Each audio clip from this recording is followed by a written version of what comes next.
అనగనగా ఒక ఊళ్ళో భూపతి అనే భూస్వామికి పెద్ద తోట ఉంది. ఆ తోటలో పూల చెట్లు, కూరగాయల మొక్కలు, పళ్ళ చెట్లు అన్నీ పెంచేవాడు. పంట చేతికి రాగానే సంతకు పంపి డబ్బు సంపాదిస్తూ ఉండేవాడు. అతని తోటలో రావి, వేప, చింత చెట్లు కూడా ఉన్నాయి. మొలకలుగా ఉన్నప్పటి నుంచి పెద్ద వృక్షాలు అయ్యే వరకు కలిసి ఉండడం వల్ల వాటి మధ్య స్నేహం బాగా పెరిగి ఎంతో సఖ్యం. అది చూసి ఓర్వలేని కొన్ని చెట్లు వాటి స్నేహాన్ని చెడగొట్టి ఎలాగైనా విడగొట్టాలనుకుని ఒకదానిపై మహావృక్షంలా ఎదిగిన చింత చెట్టు దగ్గరకు వెళ్ళి, చింత, నువ్వెంత అమాయకురాలివి, నీకెవ్వరూ పూజలు చేయరట, గుడి గోపురాల మధ్య నిన్ను నాటరట, పూజలన్నీ వేప రావి చెట్లకేనట కదా, అందుకని అవెంత గొప్పగా విర్రవీగిపోతున్నాయో తెలుసా, పైగా నీలో ఏమాత్రం అందం లేదట, వేలడంత ఉండే నీ చింతకాయలు అవి కూడా పుల్లగా ఉంటాయట కదా, అవి చూసుకునే నువ్వు చాలా విర్రవీగిపోతున్నావంట అంటూ చింతకి వేప రావి మీద కోపం కలిగేలా చాడీలు చెప్పాయి.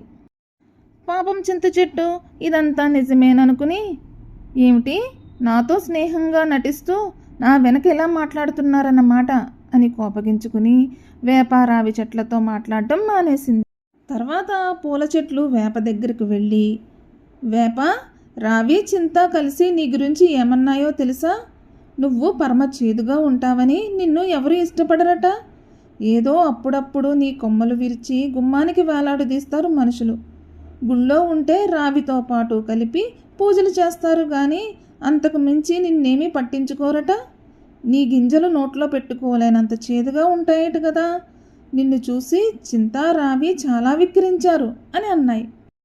అది విన్న వేపకి కోపం కలగడమే కాకుండా అవి నా మీద ఇంతటి అసూయ పెట్టుకుని ఇన్నేళ్ళు నా స్నేహితుల్లా నటించాయా అని అనుకుని బాధపడింది.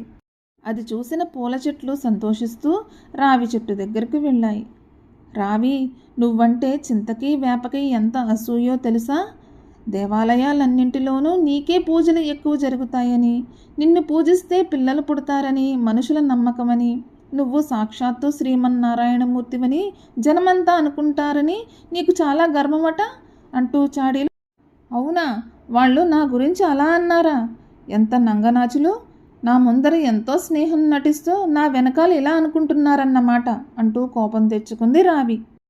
అప్పటి నుంచి చింత, రావి, వేప చెట్లు తమలో తాము ఎడమొహం పెడమొహంగా ఉంటూ వచ్చాయి.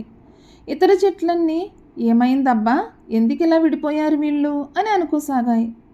కొన్నాళ్లకి 2 పూల చెట్లు తమలో తాము మాట్లాడుకుంటూ తాము చేసిన ఘనకార్యం గురించి, ఆ మూడింటి స్నేహాన్ని తాము ఎలా చెడగొట్టాయో చెప్పుకోసాగాయి.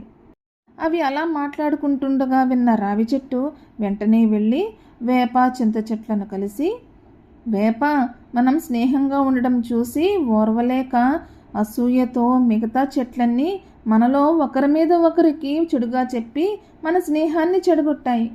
నిజానికి మనం ముగ్గురం గొప్పవాళ్లమే.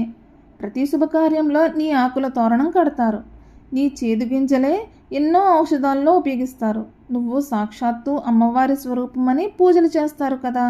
చింత, నీ చింత చిగురు జనం ఇష్టంగా తింటారు, చింతకాయలైతే సరే, లేతవైతే అప్పటికప్పుడు, కాస్త ముదురువైతే ఏడాదికి సరిపడా పచ్చడి పెట్టి అన్నంలోకి ఆదరువుగా చేసుకుని ఆరగిస్తారు. వంటల్లో చింతపండు లేకుంటే మనుషులకి పూట గడవదు. కూరలు, పచ్చళ్ళు, రసం, సాంబారుల్లో నువ్వంటే మనుషులకి మహా ఇష్టం. ఇక నా సంగతి మీకు తెలుసు, ప్రతి గుడిలోనూ నాకు ఆదరణ ఉంది, పిల్లలు పెద్దలు నాకు మొక్కుతారు కనుక మనం అందుకే ఆ చెట్లు మన ప్రాముఖ్యాన్ని చూసి అసూయపడి మనల్ని విడగొట్టాలని ఈ ప్రయత్నం చేసి మన స్నేహాన్ని తుంచేశారు. పోనీలే, ఇప్పటికైనా మనం నిజం తెలుసుకున్నాం, ఒకరినొకరం అర్థం చేసుకుని మళ్ళీ మనం స్నేహంగా మునిపటిలాగే కలిసి ఉందాం, మనల్ని ఇక ఎవ్వరూ విడగొట్టలేరు అని అంది. అలా మళ్ళీ ఆ 3 కలిసిమెలిసి హాయిగా స్నేహంగా జీవించసాగాయి.